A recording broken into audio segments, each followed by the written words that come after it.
আসসালামু আলাইকুম। আজকে আমরা শিখব কিভাবে একটি ডল স্টার্টার লাইন করতে হয় ওভারলোড সহকারে 3 ফেজ মোটরের। তো প্রথমে আমরা যে মেন লাইনগুলো দেখেছি এগুলো আমরা সার্কিট ব্রেকারে ইনপুট করে নেব। নিউট্রালটাও সার্কিট ব্রেকারে দিয়ে দিব।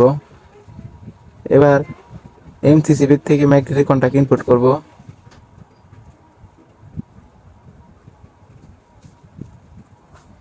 ম্যাগনেটিক কন্ট্যাক্ট থেকে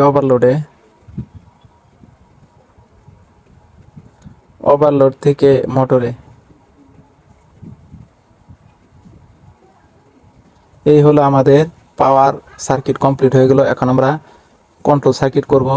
তো কন্ট্রোল সার্কিট করার জন্য আমাদের ম্যাগনেটিক কন্ট্যাক্টটি 220 ভোল্টের, তাই আমরা এখানে নিউট্রাল সংযোগ আগে দেব।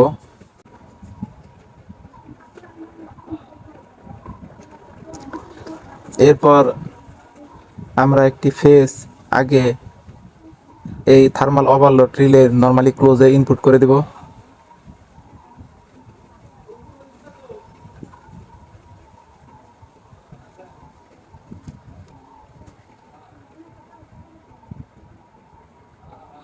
এবার ওভারলোডের আউটপুট থেকে আমরা অফ সুইচের পাওয়ারে লাইন দিয়ে দিব। অফ সুইচের নরমালি ক্লোজ থেকে আমরা অন সুইচের নরমালি ওপেনে সংযোগ দেব। নরমালি ওপেন থেকে আমরা একটি তার কয়েলে সংযোগ করে দেব।